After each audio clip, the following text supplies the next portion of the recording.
Lorsque le groupe de Hung quitte le donjon, le mage se demande pourquoi ils n'ont pas tué les deux novices eux-mêmes. Hung explique qu'ils ne pouvaient pas risquer de réveiller l'araignée, car ils ne pourraient pas récolter les cristaux de mana si elle était éveillée. Il lui assure que ce plan fonctionnera, car un type sans expérience et le plus faible des chasseurs n'ont aucune chance de survivre face à une araignée. Le plan consiste à attendre que l'araignée les mange et s'endorme à nouveau.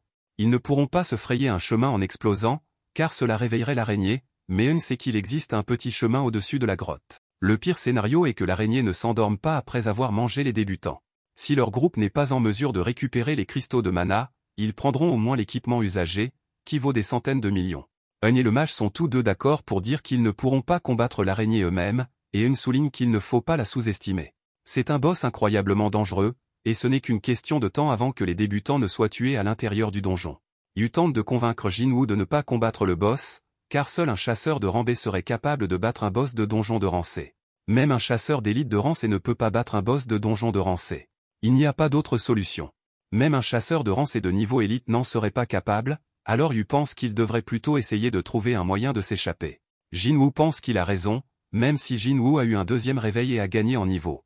Il se considère toujours comme très faible. Les boss venin et golem étaient tous deux de rang D, alors que cette araignée n'a rien à voir avec eux. Jinwoo ne comprend pas vraiment pourquoi, mais il ne ressent aucune pression en ce moment. Il se rend compte qu'il vient de devenir assez fort pour ne plus craindre les boss de rang C.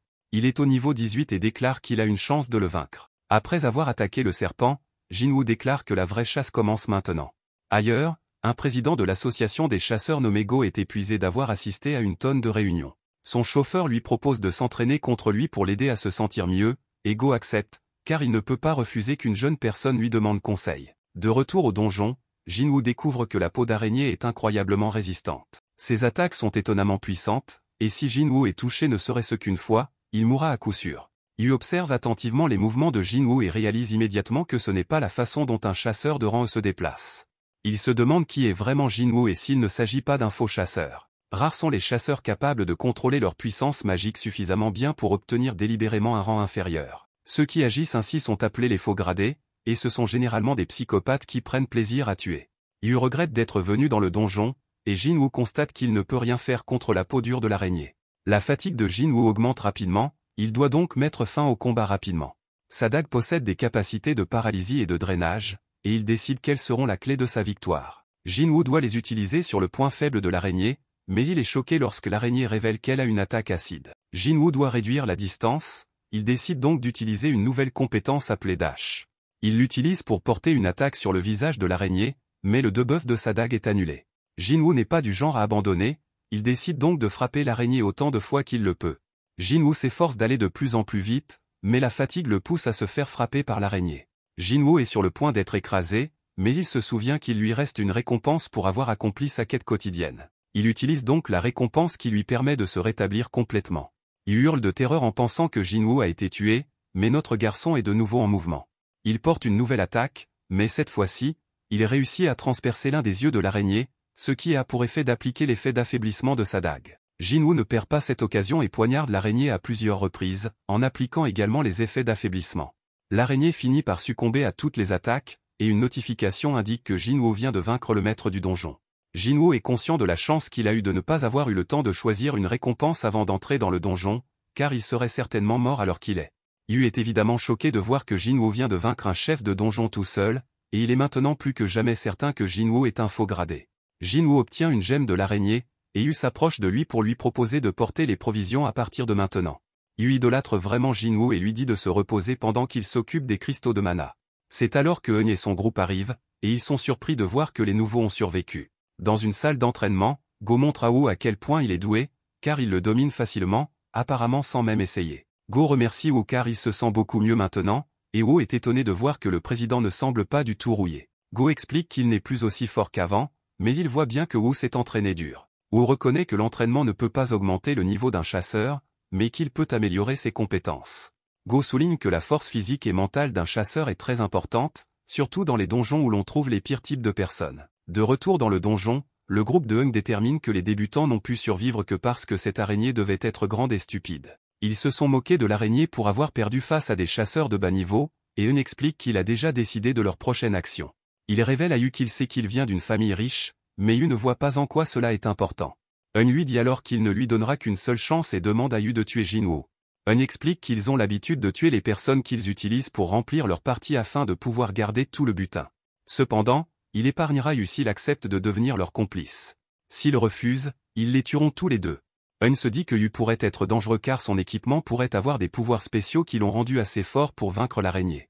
Il préfère ne pas le découvrir et veut donc l'opposer au faible Jinwoo. Eun se réjouit de voir Yu se diriger vers Jinwoo, mais il est choqué de voir que Yu finit par se ranger du côté de Jinwoo. Ce groupe maléfique décide de mettre fin à ses jours, et Eun se demande si les nouveaux venus ont déjà eu à tuer des humains auparavant. Juste à ce moment-là, Jinwoo reçoit une quête urgente qui exige qu'il batte les 6 ennemis qui se trouvent devant lui. Le groupe décide de tuer celui qu'il pense être le plus faible des deux, et le mage attaque donc Jinwoo. Yu s'inquiète pour son nouvel ami et est terrifié lorsqu'il voit l'état dans lequel se trouve Jinwoo. Ailleurs, un membre du groupe, Cha, qui a été chargé d'enseigner, parle de son incroyable talent. Ils ont lutté contre une bête de rang A, mais elle l'a vaincu en un clin d'œil. Ses filles sont heureuses d'appartenir à 2 des meilleures guildes, car les rumeurs sur les autres escouades sont nombreuses et peu recommandables. Par exemple, les équipes d'assaut dont le taux de mortalité est étrangement élevé. De retour dans le donjon, Eun déclare que tout est fini et que Jinwoo est mort. Jinwoo se condamne pour avoir oublié et se rappelle qu'il travaille dans un monde où la survie du plus fort est la réalité. C'est un monde rempli de tromperies et de trahisons violentes. Il est furieux d'avoir oublié ce fait et se rend compte qu'il l'a oublié parce qu'il y était devenu insensible. Jinwoo s'est calmé et réfléchit à la façon dont il a été victime de sa propre négligence et de son excès de confiance. Ce système de niveau le pousse maintenant à tuer, et Jinwoo se demande s'il n'a pas besoin de le maintenir en vie pour une raison ou une autre. Il se rend compte que ce système n'est pas que de la charité et qu'il veut manifestement le garder en vie. Mais ce n'est pas tout, car il semble aussi vouloir qu'il soit fort. Jinwoo déclare que si ce système veut l'utiliser, il l'utilisera lui aussi. Il dit au groupe qu'ils lui ont rappelé que les faibles sont ceux qui perdent leur vie dans le donjon. Ils sont heureux d'apprendre que le plus faible des chasseurs sait comment cela fonctionne, mais Jinwoo fait remarquer que cela signifie qu'ils doivent se préparer à ce que cette règle ne leur convienne pas. L'un d'entre eux n'apprécie pas que Jinwoo les appelle la proie, mais ce dernier leur montre immédiatement ce qu'il veut dire. Tout le monde est choqué de voir ce type se faire trancher la tête, et Jinwoo déclare que c'est un de moins, tandis qu'une notification met à jour le nombre de tués. Jinwoo réalise qu'il vient de tuer quelqu'un, mais reconnaît qu'il serait mort s'il ne l'avait pas fait. Il ne peut plus reculer, car seuls les plus forts survivront. Le groupe sort de son état de choc après avoir vu un rang E tuer un de leurs randés, et attaque Jinwoo. C'est inutile, car Jinwoo commence à les poignarder un par un, ses 2 buffs font effet et il en tue 2 autres. L'archer est la prochaine victime de la colère de Jinwoo, et le mage suit peu après. Il n'en reste plus qu'un, et Yu est choqué car Jinwoo semble beaucoup plus fort que lorsqu'il a combattu le boss du donjon. Eun se rend compte que Jinwoo a caché sa puissance pendant tout ce temps, mais l'avertit qu'il n'a rien à voir avec les autres rangs et Eun renforce son corps et pense qu'il est certain que Jinwoo est fatigué après avoir combattu un boss et 5 chasseurs. De plus, Eun a rendu son corps aussi solide que l'acier, de sorte que la dague de Jinwoo ne pourra jamais le transpercer. Eun commence son attaque, mais notre garçon le surprend par sa rapidité. Jinwoo reconnaît la force de Eun, mais lui annonce qu'il a une mauvaise nouvelle à lui annoncer. Jinwoo l'écrase complètement et lui révèle qu'il n'a pas cessé de monter en niveau pendant tout ce temps. Eun se rend compte que Jinwoo n'est certainement pas de rang et lui propose de le payer le double. Jinwoo souligne que Eun a essayé de le tuer à 3 reprises et se moque de la miséricorde qu'il veut maintenant. Eun tente de dire que Jinwoo ne s'en tirera pas comme ça, mais Jinwoo lui rappelle que c'est lui qui a dit que tout ce qui se passe dans un donjon n'en sort jamais. Eun tente une dernière fois de le menacer, mais Jinwoo met fin à ses jours. La quête de Jinwoo est terminée, mais le donjon commence à s'effondrer depuis que le boss a été vaincu.